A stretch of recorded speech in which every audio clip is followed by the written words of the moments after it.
வாங்க சும்மா பேசுவோம். அவன் வந்து இந்த நிகழ்ச்சியோட பேரு. எங்க அப்பா வந்துட்டு என்னன்னா மேனிஸ்ட பத்தி பேசினான். எங்க அப்பன்னு சொல்றது வேற யாரும் இல்ல, உமன் உமன் ஃபேக் உமனிஸ்ட் இல்ல ஃபேக் நானும் தான். நானும் தாங்க. அதாவது நான் வந்து சூடா ஃபெமினிஸ்ட். ஆம்பளை வந்துட்டு இதா போனாப்புல இல்ல சட்டை இல்லாம வச்சு ஐயோ சட்டை இல்லாம இல்ல என்னது சட்டை இல்லாம இல்லைங்க.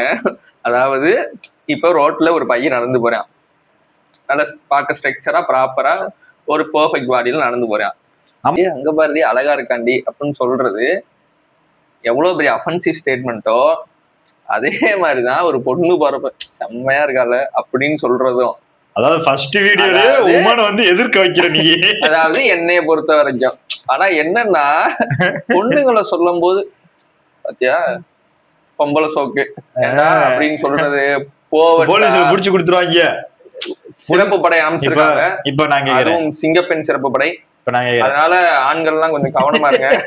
நாங்க பேசணும்னு சொல்லிட்டு இவங்க பேசிட்டாங்க இப்ப பாரு அப்படின்னு போய் இறங்கிடாதீங்க, அடிச்சு கூட்டு போயிருவாங்க.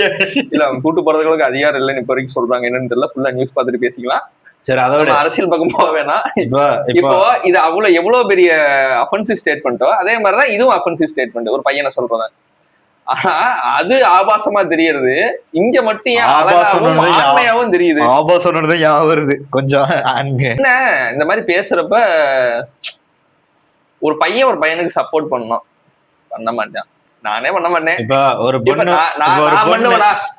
ஒரு பொண்ணு இப்படி நேரா போகுது, என் பக்கத்துல நின்று இந்த கூட சொல்லிருச்சு அழகா இருக்காண்டி அப்படின்ட்டு. நான் என்ன சொல்லுவேன், என்ன சொல்லுவேன்? யாரு ஒன்னைய பொண்ணுக்குதான் சப்போர்ட் பண்ண.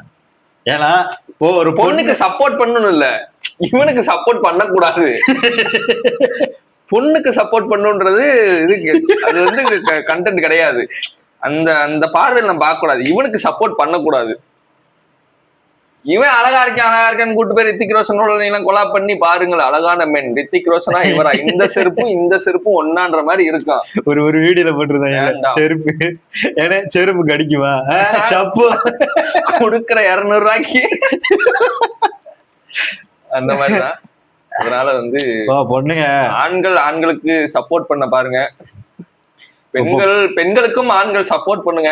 ஏன்னா அவங்க வாய்ஸ் ஓவர் பண்ண கொஞ்சம் பயமா தான் இருக்கும். ஃபர்ஸ்ட் வீடியோல பொண்ணுங்களை எதிர்க்கிற இல்ல வாய்ஸ் ஓவர் பண்ண பயமா. இப்போ ஒண்ணு இல்ல, இப்போ நம்ம சேம் அதே இதை பேசுவோமே. இப்ப என்ன ஒரு பொண்ணு ஒரு சொல்லிருச்சுரா அப்படின்னு சொல்லி நான் வந்து வெளியில சொல்ல முடியும், ஃப்ரெண்ட்ஸ்ல எல்லாத்தையும் நின்று கும்பலா நின்று இதை சொல்ல முடியும்.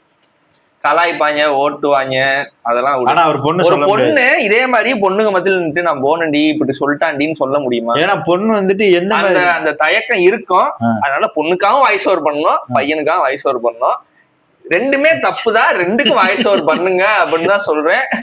ஊர்ல உள்ள கிழவினால வந்துட்டு இது பரவுதா இல்ல கிழவினால இது பரவுதா? நீயே சொல்லு, ஏதாவது ஒரு விஷயம். புறணி பேசுறத அதை விட்டுருங்க. அதனாலதான் பசங்க பேசுறதே இல்லையா, நிறைய பேசுறாங்க. ஆனா என்ன, நாங்க இப்பதான் களத்துக்கு வந்திருக்கோம். நீங்க முன்ன இருந்தே களத்துல இருக்கீங்க, உங்களுக்கு அந்த களம் என்னன்னு தெரியும், நீங்க நல்லா விளையாடுறீங்க. நீங்க வந்து ப்ரோ பிளேயர்ஸ். ஆமா, பேசிட்டு இருந்தேன் விளையாடுறாங்கன்ற புறணி பேசுறது அது வேற லெவலுங்க. அதனால வந்து நீங்க ப்ரோ பிளேயர்ஸ், நாங்க நூபு தான் ஒத்துக்கிறோம். ஆனா அதுக்காக விளையாட தெரியாதுன்னு நாங்களும் அதை எப்ப விளையாடுவோம். என்ன இது இப்படி பண்ணதை பார்த்து ஒரு புள்ள நல்லா இருக்கான்ருச்சு, தனுஷ் படத்துல மாதிரி அப்படின்னு நான் என்ன சொல்லுவேன்?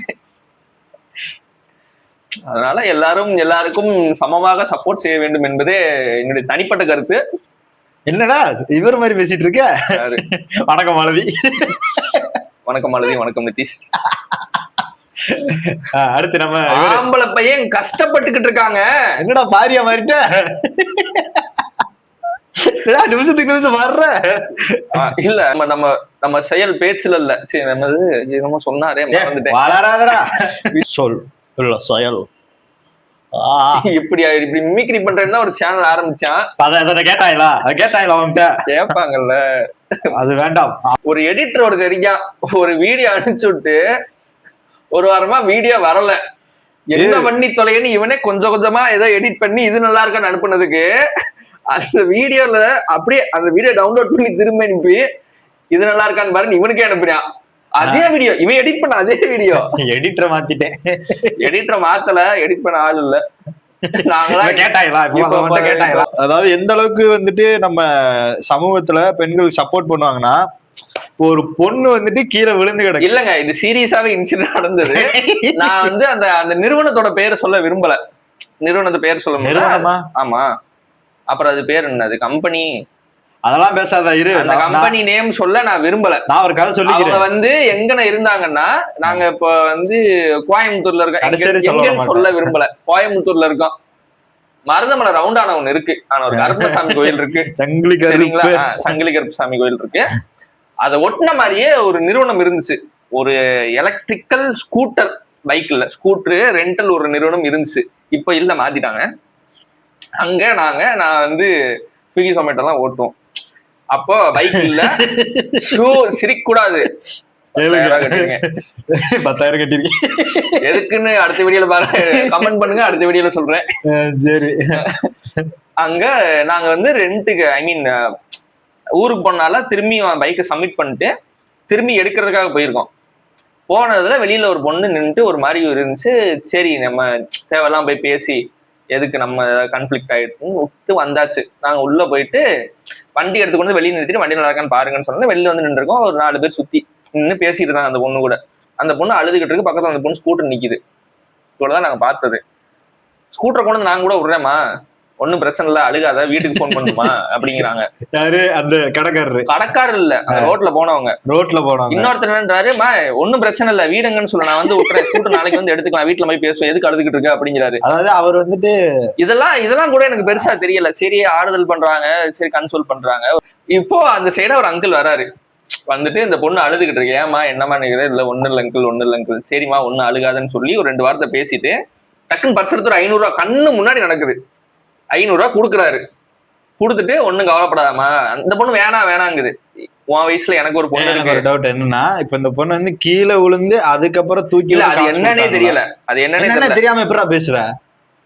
நின்னு அழுதுகிட்டு இருக்கு. சரி, ஒரு பொண்ணு வண்டியில நின்னு என்ன? ஆமா, வண்டி சைடுல நிக்குது, இந்த பொண்ணு சைடுல நிக்குது. கீழே விழுந்துருச்சா இல்ல மயக்கம் போட்டு விழுந்துச்சு, என்னன்னே தெரியல. என்ன பிரச்சனைனே தெரியல, எனக்கு தெரியல. ஒன்னும் பிரச்சனை இல்ல, அப்பதான் வருவாங்க. நம்ம வந்துட்டு இவ்வளவு தூரம் நடந்துட்டு அவர் பர்ஸ் எடுத்து 500 ரூபாய் கொடுத்து, கவலைப்படாம தைரியமா வீட்டுக்கு போ, எனக்கு உன்னை மாதிரி ஒரு பொண்ணு இருக்கு, இப்படிலாம் பண்ணாதேங்கிறாரு.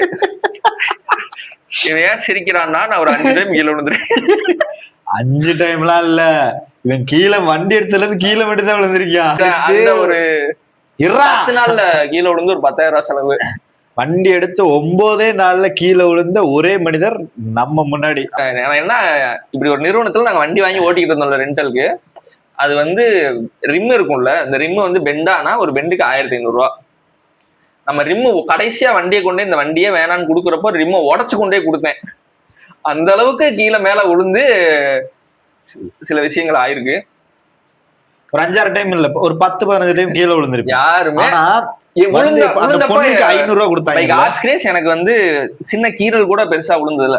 ஒரு நாய் குறுக்கப்ப வந்தப்ப கூட, டெலிவரி ஓட்டுறப்பதான் இன்னும் தழும்புங்கெல்லாம் இங்க இடுப்புலாம் இருக்கும். அப்ப கூட கொண்டே அந்த ஆர்டரை கொடுத்துட்டு அப்படியே திரும்ப வந்து ஒரு இடத்துல தண்ணி வாங்கி கையை கழுவிட்டு வர்ற வரைக்குமே அந்த கஷ்டம் சும்மாறா. அந்த கஸ்டமர் கூட கையில வாங்குறப்ப என் டிஷர்ட் எல்லாம் கிழிஞ்சிருக்கு என்னன்னு ஒரு வார்த்தை கேட்கல. இல்ல நிஜமாவே கேட்கல. நான் ஆர்டர் எல்லாம் கொடுத்துட்டு ஒரு இடத்துல வந்து டீ கடையில வண்டியை நிறுத்திட்டு, அப்பதான் விழுந்தது இருட்டுல விழுந்தது. ஏன்னா நாய் ஓடி வந்து உள்ள விழுந்து நாய் காலுக்கெல்லாம் உடஞ்சு நொண்டிக்கிட்டே போயிருச்சு. மேல அப்ப கேஸ் போடுவாங்களா? எதுக்கு? அனிமலை துன்புறுத்தினேன். நான் துன்புறுத்துறேன்னா அவன் நாய் மேல விட்டு நாய் காலை உடைச்சிருக்கல. நாய் தானே என்னைய கடிக்க வந்துச்சு. ஒரு நாய் வந்துருச்சு. நீ சொல்ல வேண்டியதானே, இந்த ஒரு வீட்டுல சொல்லுவாங்க. இந்த சைடு ஒரு நாய் வருது, என்னைய துரத்திட்டு இப்படி முறுக்குன்னா இங்கிட்ட ஒரு நாய் உள்ள வந்து ஓடி வந்துருச்சு. இது வந்து தெரியாம நடந்த விபத்து தான். ஆனா என்னன்னா, அந்த கஸ்டமர் கூட என்னை ஒரு வார்த்தை, என்ன அந்த நாயை பாக்கல, நாய் வண்டியை நிறுத்தி நாய் ஓடிச்சா, நாய் இந்த நாய் வந்துச்சுல்ல, இறங்குறத பாத்துட்டு போயிருச்சு, கீழே விழுந்ததை பாத்துட்டு கத்திட்டு போயிருச்சு. கீழே விழுந்து அந்த நீ ஏத்துன நாயும் போயிருச்சு. ஏத்துன நாய் எந்திரிச்சு போயிருச்சு. நீதான் அப்புறம் நீ எந்திரிச்சு வந்துருக்கு. நானும் எந்திரிச்சு, நல்லவேளை அந்த ஆர்டருக்கு எதுவும் ஆகல. 3 நாய் அடி விட்டுருக்கு. 2 நாய் அடி விட்டுருக்கு, ஒரு நாய் எஸ் ஆயிடுச்சு. ஒரு நாய் தான் அடி விட்டது. யாரு? அதான் கீழே நீயே இல்ல புரியல யார் இல்ல இந்த மாதிரி விஷயங்கள்லாம் நடந்திருக்கு. ஆனா ஒரு பையன் வந்து 500 ரூபாய் கொடுக்கல, தூக்கி கூட விட்டது இல்லைங்க என்ன யாரு இன்ன வரைக்கும். வன்மத்தை இல்ல கக்கல. தூக்கி விட்டது இல்லைன்னா அவ்வளவு பெருசா நான் கீழே விழுந்தது இல்ல. ஏய், பெண்ணை விட ஆண் தான் பலம் அதிகம். அவ்வளவு பெருசா ஐ மீன் நான் கீழே விழுந்து எந்திக்காத முடியாத நிலைமைக்கு நான் விழுந்தது இல்ல. அதனால நானே என் பக்கத்துல வந்து தூக்கிலாம் வண்டியெல்லாம் தூக்கி நிறுத்தி என்ன தம்பி நின்னு போனலாம் சொல்லியிருக்காங்க. ஆம்பளமாமா. ஆனா என்னன்னா நான் சரிண்ணே ஓகேண்ணே அப்படின்ட்டு போயிட நின்று நானும் நின்று அழுது இருந்தா ஒரு 500 ரூபாய் கிடைச்சிருக்குமோன்னு எனக்கு இப்ப தோணுது.